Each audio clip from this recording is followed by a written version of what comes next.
Test heart के बारे में है, हार्ट के स्वास्थ्य के बारे में। जिनको भी सस्पेंस हो कि हार्ट ठीक से काम कर रहा है या नहीं कर रहा है, उसी का इंडिकेटर है NT-proBNP टेस्ट।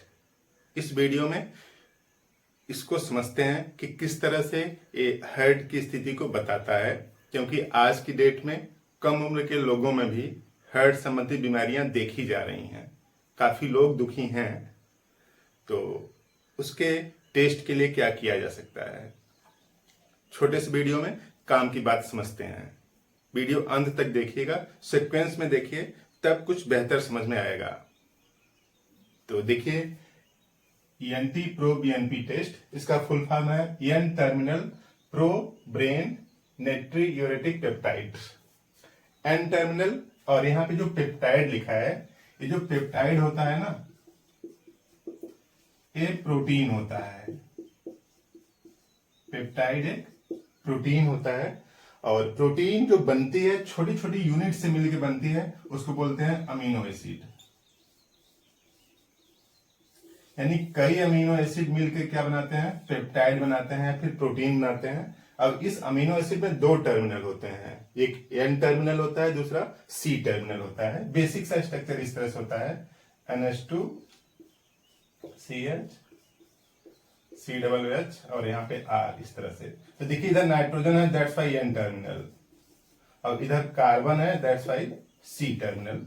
तो इस अमीनो एसिड में दो टर्मिनल होते हैं, एक N टर्मिनल होता है और दूसरा C टर्मिनल होता है। ये सब तो बायोकेमिस्ट्री की बात है। हम लोग यहाँ पर समझते हैं कि एक प्रोटीन है, एक पेप्टाइड है। पेप्टाइड मीन्स प्रोटीन है, और इसकी जो सामान्य मात्रा है 100 से 300 पिकोग्राम पर ml होता है। यानी 1 ml अगर आप ब्लड लेंगे, ब्लड की मात्रा कितनी होगी, 1 ml, तो उसमें इसकी NT-proBNP जो केमिकल है, उसकी मात्रा 100 से 300 पिकोग्राम मीन्स 10⁻⁻12 ग्राम होता है। पिकोग्राम मतलब 10⁻⁻12 ग्राम होता है।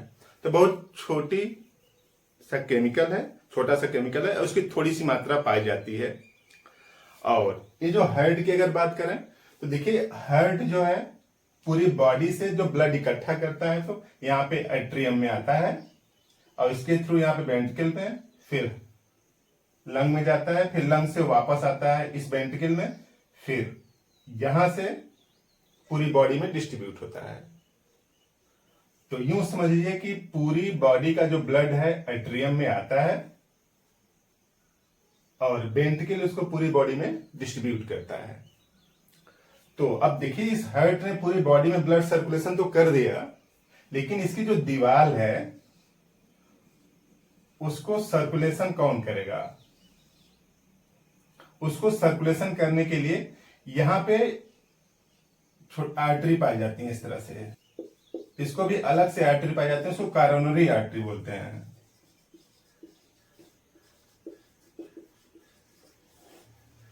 यानी हार्ट पूरे शरीर को ब्लड सप्लाई कर लेता है, लेकिन अपने लिए कॉरोनरी आर्टरी की सहायता से ब्लड सप्लाई करता है। यानी मोटे तरीके से यूं समझ लीजिए कि हार्ट की जो दीवार है, उसकी जो ब्लड सर्कुलेशन है, न्यूट्रिएंट ऑक्सीजन पहुंचाने की जिम्मेदारी किसकी है, कॉरोनरी आर्टरी की है। तो इस तरह से पूरी प्रक्रिया नॉर्मल वे में चलती रहती है।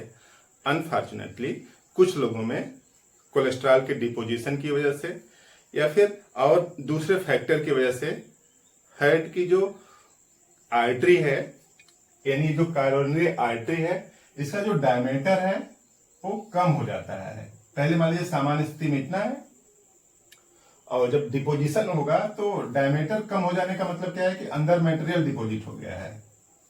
और अगर अंदर मटेरियल डिपोजिट होगा तो ये तो इतने बचा। तो पहले देखिए, ब्लड सर्कुलेशन के लिए इतना स्थान है, और अब क्या है, छोटा सा हो गया, कम हो गया।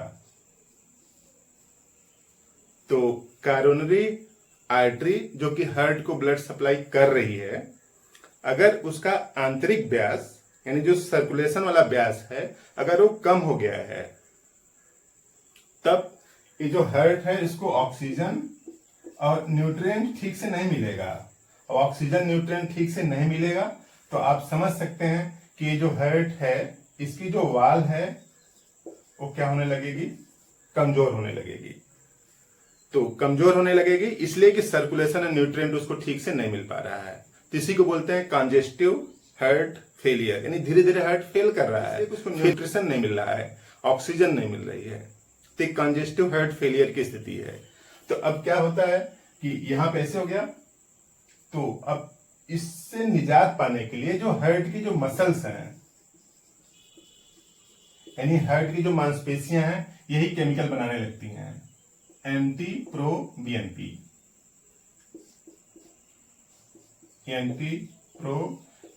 केमिकल बनाने लगती हैं। यानी हार्ट की जो मसल्स है वो कम पड़ेगी, कमजोर पड़ेगी ब्लड सर्कुलेशन के लिए, तब एंटी प्रो बीएनपी नामक केमिकल बनाने लगती है। अब केमिकल करता क्या है कि जहां कहीं पे भी अवरोध है उसको कम करने की कोशिश करता है और डायलेट करता है इसको। जैसे मान लीजिए कि इसको अगर न हटा पाए तो इसको क्या कर देता है, डायलेट कर देता है। डायलेटेशन का काम है इसका, यानी जो सकरा हो गया है उसको और चौड़ा कर देता है। तो डायलेट कर देगा, तो डायलेटेशन से क्या होगा कि ब्लड सर्कुलेशन प्रॉपर हो जाएगा। तो एंटी प्रो बीएनपी जो केमिकल है वो ऐसी आर्टरी जो सिकुड़ गई हैं, सकरी हो गई हैं, उनको और फैला के चौड़ा कर देता है ताकि उसमें से ठीक ठीक ब्लड पहुंच सके और ऑक्सीजन पहुंच सके। तो इस तरह से हार्ट डिफेंसिव मैकेनिज्म में खुद को स्वस्थ बनाए रखने के लिए एंटी प्रो बीएनपी केमिकल बनाता है। इसका लेवल बढ़े होने का क्या इंडिकेटर है? इसका लेवल अगर बढ़ा हुआ है इसका मतलब हार्ट की जो मसल्स है उसमें दिक्कत ज्यादा है। तो जितना ज्यादा इसका स्तर बढ़ा हुआ, जितना ज्यादा बढ़ा हुआ, हार्ट की दिक्कत उतनी ज्यादा। तो इससे एक अंदाजा लगाया जाता है कि हार्ट की स्थिति क्या है, हार्ट कितने क्राइसिस में है।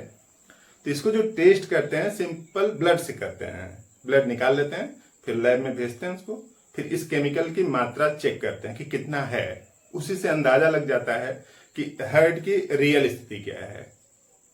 लगभग 3,000 रुपए लगता है इसको टेस्ट करने में। अलग अलग शहरों में अलग अलग दाम हो सकते हैं इसके। तो लगभग 3,000 रुपए में हार्ट की एग्जैक्ट और रियल स्थिति के बारे में पता किया जा सकता है। इस तरह से कंजेस्टिव हार्ट फेलियर के लिए एंटी प्रो बीएनपी पेप्टाइड जो है वो एक इंडिकेटर है कि हार्ट की स्थिति क्या है। सिंपली ब्लड से टेस्ट करते हैं, तो आसानी से कोई बहुत बड़ा टेस्ट नहीं है कि लैब में काफी जाना पड़ेगा, कुछ केमिकल खाना पड़ेगा, ऐसा कुछ नहीं। इस तरह से एंटी प्रो बीएनपी टेस्ट है। और जिनको भी हार्ट संबंधित डिसऑर्डर हैं, होम्योपैथी में बहुत बेहतरीन दवाइयां हैं, आप उनका यूज कर सकते हैं। हार्ट की स्थिति से जो सिम्टम्स जनरेट हो रहे हैं वो ठीक हो सकते हैं, हो जाते हैं। इस तरह से होम्योपैथिक दवा का भी यूज करें, सीरियस कंडीशन नहीं आने पाएगी। तो इस तरह से आपने काम की बात समझी। एक जानकारी में 1 लाइक तो बनता ही है, तो आप लाइक कर दीजिए। चैनल पर नए तो सब्सक्राइब कर लें ताकि नए वीडियो का नोटिफिकेशन आपको मिलता है। और पुराने लोग हैं तो आप इसको शेयर कर दें। Thank you.